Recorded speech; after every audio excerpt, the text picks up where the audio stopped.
Hi అండి, welcome back to my channel Sakhi thoughts.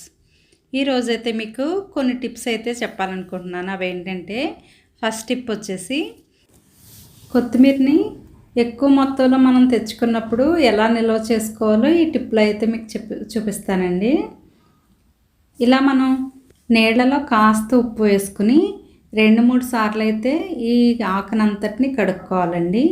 ఈ కడుక్కున్న దాన్ని ఒక చిల్లుల బుట్టలో వేసేసుకుని ఆ నీళ్ళన్నీ వాడనిస్తే కనుక వాడిపోతాయి కదా. అప్పుడైతే మనం ఒక బట్ట తీసుకుని దాని మీద డ్రై చేసుకోవాలండి.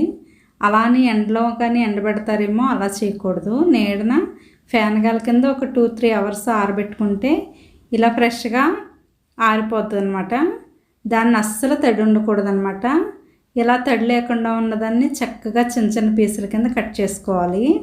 ఇలా కట్ చేసుకున్న తర్వాత ఒక గాజు బౌల్ ఒకటి తీసుకోండి. ప్లాస్టిక్దైనా పర్వాలేదు, గాజుదైతే బెటరు. ఇలా గాజు సీసాలో మనం కనుక భద్రపరుచుకుంటే కనుక ఇది ఫ్రిడ్జ్లో పెట్టుకుంటే 20 డేస్ వరకు ఫ్రెష్గా వాడేసుకోవచ్చండి. ఈ టిప్ కనుక మీకు నచ్చినట్టయితే లైక్ చేయండి ఫ్రెండ్స్. మన సెకండ్ టిప్ వచ్చేసి, ప్రతిరోజు మనం రైస్ ప్రిపేర్ చేసుకోవడానికి బియ్యం కడుక్కుంటాం కదా, అవి వేస్ట్గా పారపోసేయకుండా ఇలా ఒక డబ్బాలో కనుక మనం తీసుకుంటే కనుక ఇవి మనకు మొక్కలకు ఉపయోగపడద్దండి. ఇందులోనే నేను వేస్ట్గా మనకి కూరగాయల తుక్కులు అవి ఉంటాయి కదా, అవి కూడా వేస్ట్గా బయట పడేయకుండా ఇందులో వేసేసుకుని ఒక 2 డేస్ అయితే పర్మెంట్ చేసుకుని ఆ నీళ్ళని మొక్కలకి ఇచ్చుకుంటే కనుక మంచి పోషకాలు అయితే మొక్కలకు అందుతాయండి. ఈ టిప్ కనుక మీకు నచ్చినట్లయితే లైక్ చేయండి ఫ్రెండ్స్. థర్డ్ టిప్ వచ్చేసి, మన ఇంట్లో వాటర్ బాటిల్స్, పాల బాటిల్స్, డ్రింక్ బాటిల్స్ ఇలా మనం చాన్నాళ్ళు వాడిన తర్వాత కొంచెం స్మెల్ వస్తూ ఉంటాయి కదా, ఆ స్మెల్ అంతా పోవడం కోసం ఇలా టీ డికాషన్ పెట్టుకుని అది చల్లారిన తర్వాత ఇలా బాటిల్స్లో పోసుకుని ఒక 30 మినిట్స్ అయితే అలా ఉంచేయండి. తర్వాత వాష్ చేసుకుంటే కనుక ఎంతో ఫ్రెష్గా అయితే బాటిల్ తయారవుద్ది. ఈ టిప్ కనుక మీకు నచ్చినట్లయితే షేర్ చేయండి ఫ్రెండ్స్. ఇక ఫోర్త్ టిప్ వచ్చేసి, మనం గ్రాసరీస్ ఏమన్నా షాప్ దగ్గర నుంచి తెచ్చుకుంటాం కదా, మన కారపొళ్ళు కానీ పిండిలు కానీ అలాంటివి ఏమన్నా ప్యాకెట్స్ తెచ్చుకున్నప్పుడు ఇలా మనం చిన్న బౌల్స్లో దేంట్లో అయినా వేసుకున్నప్పుడు మిగతాదంతా మిగిలిపోద్ది అనమాట. అలా మిగిలిపోయిన దాన్ని ఎలా స్టోర్ చేసుకోవాలో ఈరోజు అయితే మీకు చూపిస్తానండి. ఇప్పుడు నేను చూపిస్తున్న విధానంగా ఫోల్డ్ చేసుకుని ఒక క్లిప్ అయితే పెట్టేసుకుంటే ఇలా గాలి అంతా బయటకు రప్పించి ఈ విధంగా ఫోల్డ్ చేసుకుని క్లిప్ పెట్టుకోవాలండి. ఇలా పెట్టుకుంటే ఎన్నాళ్ళైనా కానీ మనకు పుచ్చి పట్టకుండా ఉంటుంది. ఈ టిప్ కనుక మీకు నచ్చినట్టయితే సబ్స్క్రైబ్ చేసుకోండి ఫ్రెండ్స్.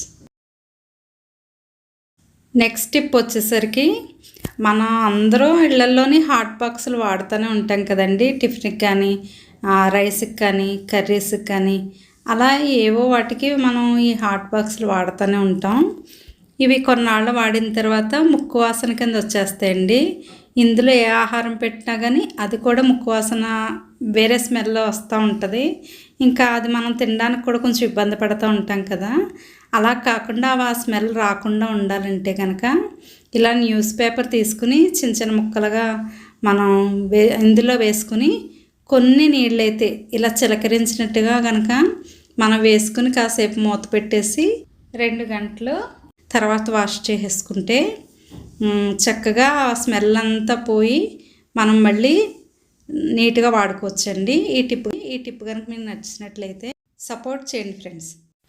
నెక్స్ట్ టిప్ వచ్చేసరికి, ఇలా ఎగ్స్ బజార్ నుంచి తెచ్చుకుంటాం కదండి, ఇలాగే డైరెక్ట్గా ఫ్రిడ్జ్లో అయితే పెట్టేయకండి ఫ్రెండ్స్. ఎందుకంటే దాని నిండా ఫుల్ ఆఫ్ డస్ట్ ఉంటుంది కాబట్టి ఇంకా ఫ్రిడ్జ్ అంతా కూడా ఖరాబ్ అవుద్ది. తర్వాత ఇన్ఫెక్షన్స్ కూడా వచ్చేస్తాయండి. అలా కాకుండా ఈ విధంగా శుభ్రం చేసుకుని కనుక మనం ఒక జాలీలో పెట్టేసుకుంటే కనుక ఆ నీళ్ళన్నీ వాడిన తర్వాత ఫ్రిడ్జ్లో పెట్టుకుంటే ఆరోగ్యమైన ఎగ్స్ అయితే మనం తీసుకోవచ్చండి. ఈ టిప్స్ కనుక మీకు నచ్చినట్లయితే మమ్మల్ని తప్పనిసరిగా ఫాలో అవ్వండి. మీలో ఎవరైనా మా వీడియో కొత్తగా కనుక చూస్తున్నట్లయితే తప్పనిసరిగా కామెంట్ చేయండి ఫ్రెండ్స్. మీకు నచ్చిందా నచ్చలేదా అన్నది ప్రతిదీ కూడా మాతో కామెంట్ సెక్షన్లో కలుసుకుందాం. Okay friends, thank you for watching.